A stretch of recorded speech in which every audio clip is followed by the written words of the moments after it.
शुक्रिया चेयरमैन साहब, आपने मुझे बोलने का मौका दिया।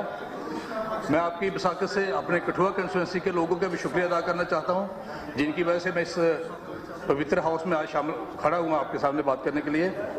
तो सर, आज बड़े महत्वपूर्ण departments health, school education, higher education और सोशल वेलफेयर की ग्रांट्स पे बात करने की हो रही है। तो उसमें हेल्थ से कहना चाहूँगा कि सर, हमारा मेडिकल कॉलेज कठुआ मोदी साहब ने वहाँ दिया, वो 500 बेडेड हॉस्पिटल है, लेकिन उसमें अभी तक ना ही कार्डियोलॉजिस्ट की अवेलेबल है, ना ही नेफ्रोलॉजिस्ट अवेलेबल है, ना ही गैस्ट्रो का कोई है, ना ही कोई प्लास्टिक सर्जन है। और मेडिकल ऑफिसर की 22 पोस्टों के अगेंस्ट सिर्फ 2 मेडिकल ऑफिसर काम कर रहे हैं। तो मैं आपसे रिक्वेस्ट करना चाहूँगा कि ये वहाँ जो मैन पावर की कमी है, चाहे पैरामेडिक्स की है, डॉक्टर्स की है, वो पूरी की जाए ताकि मेडिकल कॉलेज सही मायने में फंक्शन हो पाए। उसके साथ साथ हमारा सर सब डिस्ट्रिक्ट हॉस्पिटल नगरी है, वहाँ भी डॉक्टरों की कमी है, ना वहाँ पेडियाट्रिशियन है, ना ऑर्थोपेडिशियन है, ना ही गायनेकोलॉजिस्ट है, ना सर्जरी का है, सिर्फ एक मेडिकल फिजिशियन है जो कि सारा हॉस्पिटल चला रहा है।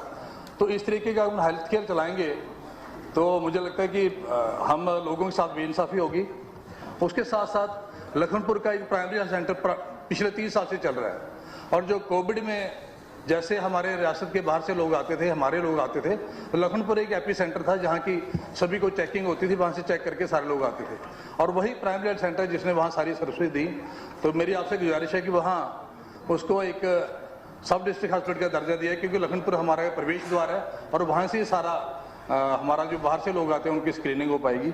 इसके साथ साथ हमारा कठुआ टाउन में महात्मा गांधी हॉस्पिटल है। चेयरमैन सर, हमारा कठुआ में महात्मा गांधी हॉस्पिटल है, उसकी 18 पोस्टें सेक्शनड है मेडिकल ऑफिसर की, और उसके अगेंस्ट सिर्फ 17 पोस्टें खाली हैं। एक मेडिकल ऑफिसर पूरा हॉस्पिटल चला रहा है। आप अंदाजा लगाएं कि क्या मेडिकेयर की वहाँ सहूलतें हम दे पा रहे होंगे। उसके साथ साथ मैं सोशल वेलफेयर पे कहना चाहूँगा कि सोशल वेलफेयर हमारा जो कठुआ है, कठुआ हमारा नशे की गिरफ्त में है, और जितना नशा सारा आ रहा है पंजाब से वो लखनपुर और कठुआ से होके आ रहा है। तो हमारा सोशल वेलफेयर, क्योंकि हमारा नोडल डिपार्टमेंट है इसके लिए नशा मुक्त भारत अभियान के तहत, तो सोशल वेलफेयर डिपार्टमेंट को और स्ट्रेंथन किया जाए, और सारे जो स्टेक होल्डर हैं, चाहे पुलिस है, जो बाकी डिपार्टमेंट्स हैं, उनको सभी को लेके एक प्रोएक्टिव अप्रोच लेके जो नशे के खिलाफ हम सभी को लड़ना होगा।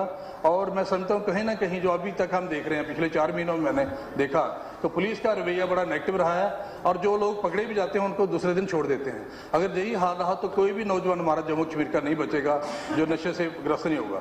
तो इसलिए मैं चाहूँगा कि मेडिकल कॉलेज कठुआ में भी एक डी एडिक्शन सेंटर खोला जाए, और जो नशा मुक्त भारत अभियान है उसको और ज़्यादा एक्टिवेट किया जाए।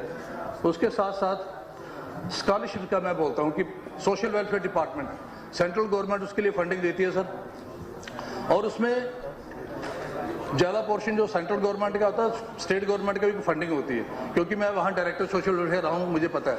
लेकिन पिछले 5-6 साल से क्या हो रहा है कि जब से ऑनलाइन प्रोसीजर लागू हुआ है स्कॉलरशिप के लिए, काफ़ी कम लोगों को बेनिफिट मिल रहा है, क्योंकि उसमें इतना डिफ़िकल्ट प्रोसेस कर दिया है कि हर साल बच्चों को इनकम सर्टिफिकेट के लिए जाना पड़ता है, बाकी चीज़ों के लिए।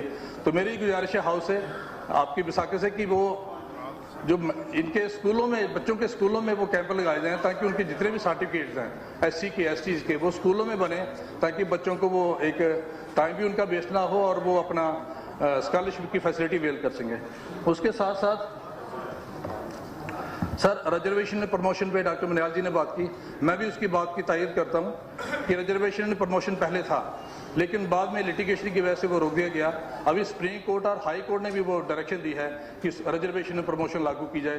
तो मेरी आपसे गुजारिश है कि रिजर्वेशन प्रमोशन, काफ़ी लोग जो हमारे SC ST हैं, हम बोलते तो हैं कि हम SC के लिए हम काम करेंगे, पिछमानदा लोगों के लिए काम करेंगे, लेकिन प्रैक्टिकली क्या हो रहा है कि उनको आज तक रिजर्वेशन नहीं मिली प्रमोशन में, सभी लोग तड़फ रहे हैं।